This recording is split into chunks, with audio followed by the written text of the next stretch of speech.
Hi YouTube. Today I'm going to talk a little bit about the marriage a year later, a year and a day later at least from the vote. Next month on the 24th will be a full year of marriage equality, and I just want to talk a little bit about that with you today. Yesterday, the 24th, marked a year to the day that Senators Grisanti and Salan said that they will support the right to marry for all gay and lesbian couples in New York. It was a very historic day. I remember feeling like this is it. And when Grisanti said he couldn't think of a legal reason to deny New Yorkers the same rights he shares with his wife, I knew he would say yes. In my heart of hearts, I always knew that he was a yes. And I rejoiced with Kitty Lambert Rudd and her partner Cheryl as they saw the vote come in, and we got excited over a provision being added and realized that that wasn't the actual bill. But when they said, when the bill was actually voted on and they said 29 nays, 33 yays, the bill is passed, the crowd erupted and all the frustration over whether or not they bring it up or call the vote just melted away. It felt like the joy that a new mother has when she sees her baby, all the pain and anguish is forgotten momentarily until the kid acts up and they remind them how long they were in labor.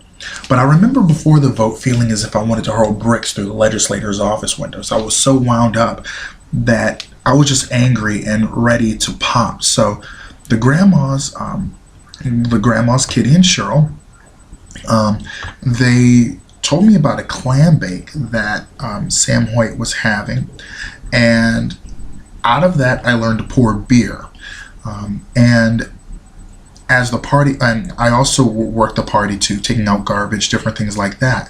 And then we heard that the vote was coming in and it was go time.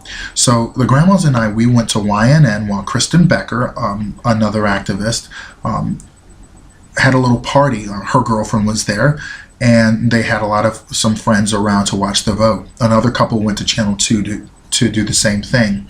It was all eyes on the New York State Senate, and YouTube and Facebook were just ablaze with speculation and wonder, excitement, and fear.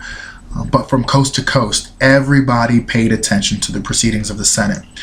Now, I felt like a raw nerve. I felt my legs and hands tingle and thought this had better not fail because they'll have Stonewall 2 up there on them, and they very well knew it. It was too much writing on this, and all the letter writing, the petition signing, the legwork, the news appearances with many fellow activists, all came down to this very moment. So 1 month later, at 1 month after that, the first weddings were taking place, and people were filled with joy as they took their vows, and the awe and reverence of what they were doing just filled the room. I had taken a lot of pictures of it on my Spencer Hamilton profile. If you want to check that out, it's on Facebook, and I believe that is a public profile. We had people coming from Florida where they couldn't marry legally because of a constitutional amendment, but they were visiting and they hadn't thought to do it until it was suggested to them, and they said, why not, we're already here. And we enjoyed the weddings free of protesters that day. Now the next day, however, a mass wedding took place in Niagara Falls, and it was great, but I wonder how many of them actually did anything to actually helped out in the effort. Now looking back a year later, I'm pleased with the effort and how coordinated it was, and we hope to repeat the same thing with the Gender Expression Non-Discrimination Act for the transgender community. It was a big win, and New York was a big prize. It showed that when we worked together and put pressure on our elected leaders, that we could do it with a strong governor with us.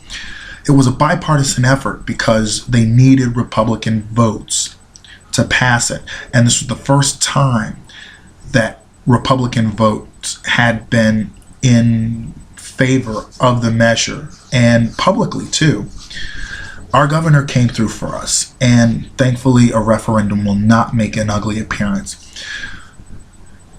It was a time that I could proudly say that as a black gay man, I too am America.